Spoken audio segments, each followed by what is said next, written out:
Hello enemies and book lovers, my name is Ash and welcome back to my channel. We are going to be doing my wrap-up of 2022. We have stats, we have Goodreads wrap-ups, so let's go and do that right now and see what my year looked like. I'm actually kind of proud of it, to an extent. It's my second lowest reads of the last 5 years, but you know what? I'm still pretty happy about it considering how busy I was this year in comparison to the other years. I'm going to be showing you my year in Goodreads, so my year in books on Goodreads. I'm going to show you my CAWPILE, which is from Book Roast.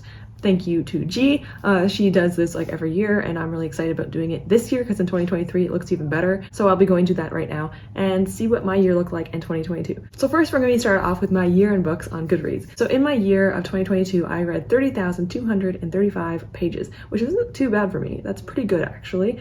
And I read 90 books total, which is so satisfying. I was trying to get to 75, that was my goal for the year, and I got to 90, so I'm pretty proud of that. My shortest book was Fence, which isn't really fair because they're all really short and I kind of just put them together, but unfortunately they just put them separate. So Fence was 27 pages. And then my longest book, oh no, this is Cursed Fates from the Zodiac Academy. This is awkward because I actually didn't like this book and it was in one of my worst books of the year vlog or video. So that's unfortunate, but this was 886 pages. In 2023, I think I will be surpassing 800 pages for my longest book because I'm reading a lot of fantasy and adult fantasy. There's like 900 page books already on my TBRs. So yeah, that's gonna be fun. 886 is pretty long, but I've read It by Stephen King that was like 1,300 pages. So 800 is a pretty decent number, but why did it have to be Zodiac Academy? That's unfortunate. My average book length is 335, which is all right as well. I'm kind of surprised it's not a little bit higher, but I think, like I said, 2023 will be a lot higher. I think because of all the manga I read and the graphic novels I read, it probably dropped it down a bit. But yeah, if I read only novels, this would probably be a bit bigger, but 335 isn't bad considering the average, so that's not horrible. All right, next is my most shelved, which is of course, It Ends With Us by Colleen Hoover. There's over 3 million. And with my lowest shelved book, that is 235. This is The Fall of Souls. This just came out in December, so I'm not really surprised. This is also a debut by a smaller indie author. So this is not surprising for me at all that this was in the lowest and that one's my highest. My average rating is 3.5, which is so ironic because 3.5 is one of my most popular ratings to give. So this works out and makes a lot of sense as well for me. The highest rated book I have on my Goodreads is Jade Legacy by Fonda Lee with a 4.67 average rating. That is actually really, really high. 4.67, wow. I think I gave this a 4.5 rounded to a 5. This book series or this trilogy deserves a lot of love. I didn't love this trilogy because I can't wrap my head around it very well because my brain isn't as smart as some people's. Still had a really great time with it and had fun with it. So I would definitely recommend this trilogy if you like urban fantasy, magic, all that fun stuff, really good family dynamics and stuff, a lot of politics. But yeah, my first review of the year, The Emperor's Blades by Brian Staveley. It's kind of interesting. This was my first one of the entire year. Let me see what I even wrote. Okay, this review, like I try so hard.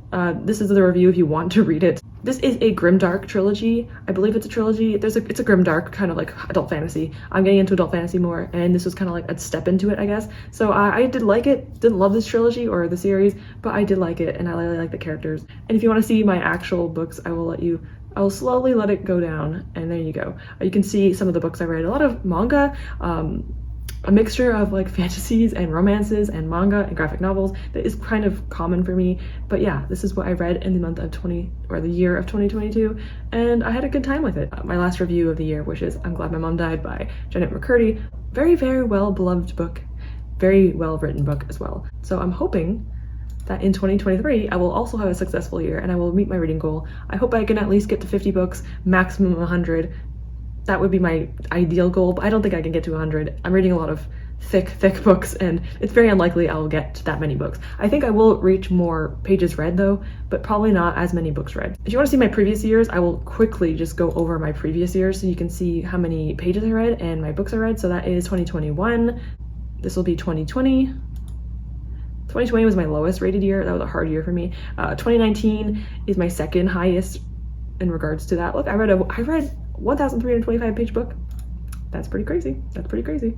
2018, this is when I started getting to reading. 2018, 2017 is when I first started getting back into reading. So it makes sense I read the most amount of books then because I was just going ham, just going crazy. And then this year, I didn't really start reading. I think I started at the end of 2017 and like full on started in 2018. So that's probably what happened. So yeah, that is my Goodreads year in books, and I will be going now onto CAWPILE to show you all my graphs and all these satisfying parts of everything. Like I said, if you want to do this as well, this is CAWPILE, this is free. This will be on Book Roast's channel, or G's channel at Book Roast, and I will be putting this in the link in the description. 2023 looks amazing. I will show you that afterward really quickly, but this will be my overall 2022 books. You have to write these all in yourself, and I find it satisfying. Sometimes I slack and have to do like 4 at the same time, but usually I do a pretty good job with it. Here is my entire year. I color code the months just so I can see what months they're in, so it's a little bit easier for me to kind of like determine the months. It's just easier to separate the months with colors, and it looks kind of cute, so I do that myself. A few of the books are missing. I read 90 books, but this one tells me I've only read 80,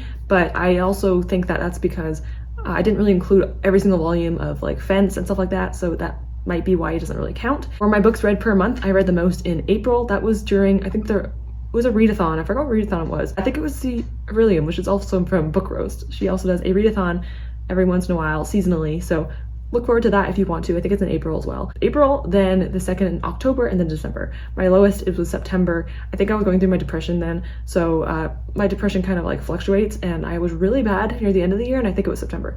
When it comes to my pages read the most, of course, in April and then December. So last month I read the most, second most at least. I only listened to 1 audiobook, so it says right here 6 hours. I've only listened to 1, so that's not surprising. This one says I read 28,000. I'm gonna say that Goodreads is more accurate. On the left side it says books DNF'd per month. I DNF'd 4 books this year. That's not too bad. I used to never DNF books when I was younger. I would literally just push through the entire book because I'm like, what happens if it gets better? What happens if I enjoy it? No, I will not enjoy it. I know my own reading taste now, and I know if I won't like a book, so I just DNF, and I'm really happy about DNFing now because it's just more satisfying than having to push through a book.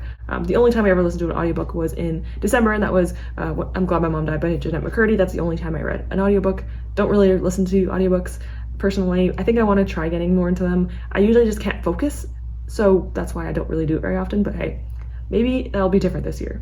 Reasons for DNFing, self-explanatory, honestly. The method of reading, physically, I read 63%, ebooks 33%, and audiobooks 2.5%. So yeah, I read 51 physically and 27 ebook or digitally. For genre, I read 13 different genres. This is also very normal for me to be reading fantasy and romance. Those are my favorite genres, usually fantasy, romance combined, but yeah, fantasy, romance. Horror is my 10%, which is surprising. I think that's because of manga, and 7% is manga. I don't really know why I so much horror. I think it was Stephen King mixed with a few manga, but yeah, I have a little bit of magical realism, paranormal is because of the romance as well, historical fiction.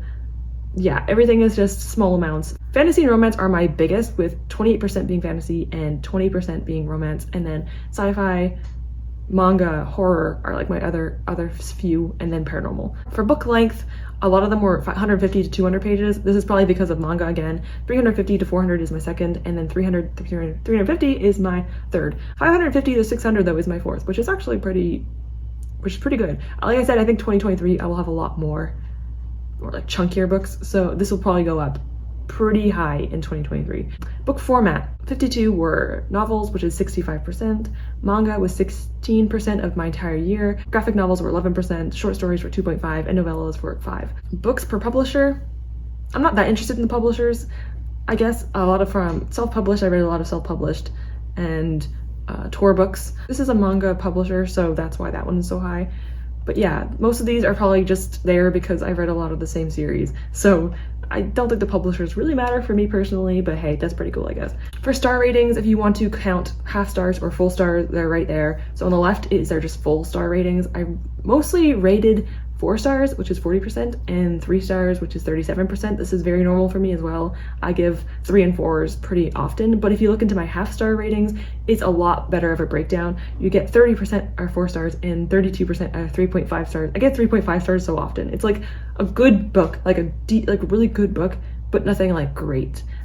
3 is usually like a fine book for me. It's kind of like my 2.5 out of 5 stars if you put it in that kind of bracket, but 3.5 is pretty common for me. I could give 4 books a 2.5 stars, 3 books a 3 stars, 4.5 only got 6 books, 5 books, I only got 4 books full 5 stars, and I don't think I gave any 1 stars. Let me see. I gave 1 book 1 stars. What book was that? What book was that? Oh, Ice Planet. It was, okay, it was Alien Barbarian, I think. I think I gave that one a 1.5 stars.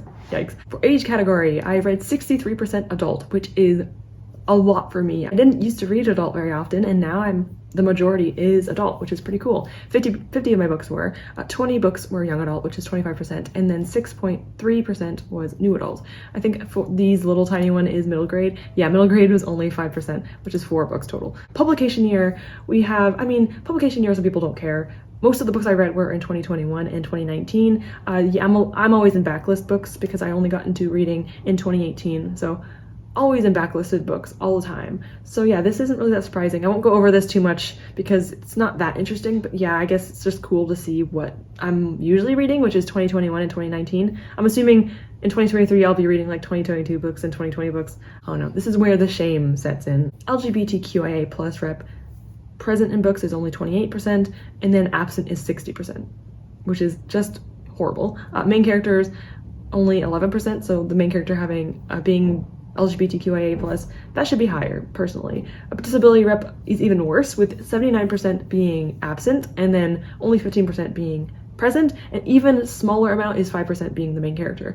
I really want to bring these up, especially with my diversity with like POC authors and stuff like that. I really do want to bring it up. I think that's hard for me though, because I read a lot of backlist, and that is really hard to find more diversity in. With my newer books, with my newer releases, I'm trying to step more towards authors who are not, white. So I've been trying my best to add more on my TBR that isn't white, but I think a lot of my backlists are. So I'm hoping to read more POC authors in the future. A lot of my updated, TBR is more authors who are POC or disability rep or LGBTQIA plus representation, all that kind of stuff. So I'm hoping that will increase over time. I will still read my backlisted books, but I think as it goes on, it will hopefully get better in that regard, because that is not very good. This is abysmal. This is how I got my books. 58% are from the library, so 47 are from the library. 23% is owned, which is actually higher than I thought, which is pretty good. And then Scribd is not actually Scribd. That is my Kindle Unlimited books. They don't have Kindle Unlimited on 2022 CAWPILE. It was switched. 2023 has Kindle Unlimited, thankfully. So right now, Scribd is my Kindle Unlimited books. So I read 16% of Kindle Unlimited, and then I got only one arc this year. That's why it's like a very, very tiny little pie sliver. Rereads, I only read reread 4 things this entire year, and everything else, 78 other books, which is 95% first time reads. I don't really reread ever. I only ever reread to kind of like remember what happened last, because I'm reading a series and I forgot everything that happened. So that's why I reread books. The only reason why I reread books is because of that. Series or standalone. Standalones, I've read 17%, and series, I've read 82%. I read 66 series this year. I started 12, I continue in 28, and I finished 10. Finished also includes DNF'd. So I've only technically added 2 books to my series list, which isn't too bad. I will go briefly over the authors. 37% are new, 62% is read from before, multiple authors. Male authors is 37% and female authors are 51%. Then we also have right here this tiny, tiny one, non-binary authors is 2.5%, 2 books. In regards to my books per author, Satsuki Fujimoto is my highest. He is the writer or illustrator or whatever of Chainsaw Man, so it makes sense. 11, I had read all 11 volumes this year. And yeah, this one doesn't really matter to me either, because if I read a lot of a series, of course the author will be there for me, so that doesn't really matter too much. But yeah, this is the end of it. 48 total authors read. Great. So that is my CAWPILE for 2022. I'll show you what I'm going to be using for 2023 to keep track of my reading. I will be using the new CAWPILE. This is the 2023 CAWPILE. Like I said, this will be on G's channel at Book Roast, and this is the new one. It has a few things that have been added to it, and I've already kind of started inputting some of my books. If you go to reading stats, this will be showing you your stats. If you go to series tracker, this will actually show you, if you want to see, these are my series, by the way. The ones that are bolded are ones that are ongoing series, and then the other ones aren't ongoing, they're completed series. This will actually keep track of your series that you're reading. If you want to do this, it's actually really cool. If you say that you finished a series, on the right side, it will do that, and it'll tell you which ones you finished, how many you've started, how many are ongoing, that kind of thing. And there's new books. These are books that you buy, so you can keep track of what books, how much you've spent that year. This is actually pretty interesting to me. I don't really buy books. I always feel like I don't really buy anything, so I'm curious if this will change my idea of how much I spend. I usually don't buy much books. If I do, it's like $1 on Kindle, but hey, I'm really excited about keeping track of this because I want to actually see if this you know, if it's different than I actually think it is. I'm also going to be using Cass's kind of keeping track because she does it month by month, and I really like that too. So I'm going to be using G's and Cass's as well. I will be putting both of their channels below. This also does the exact same thing, but this one actually breaks down your monthly stats, which is so cool to me. This does not happen on CAWPILE, so if you want to do this, I would recommend it. It also kind of gives you more of like publishers. I don't really care too much about the publishers, but I really like the monthly stats and some of the other stats within this. So I will be doing both Cass's and G's this year in 2023. So I'm really excited about doing that. So thank you so much for watching. My tree is going to be gone the next time I ever film here because this is the last day. It's January 4th when I film this, and my tree is gonna go down today. So goodbye, tree. I also want to show you very quickly what my whole year looked like, at least the first part of my year, because I didn't have booktube in the beginning of the year. So here's what I read in the beginning of the year. Hope you're doing well, and hope you're having a great time with your reads and books, and I hope that 2023 is a great year for all of us. So let's hope that 2023 is awesome in regards to our reading and just our lives in general, and I hope that we all do great. Thank you so much for watching, and with that, I hope to see you all soon. Goodbye, everyone.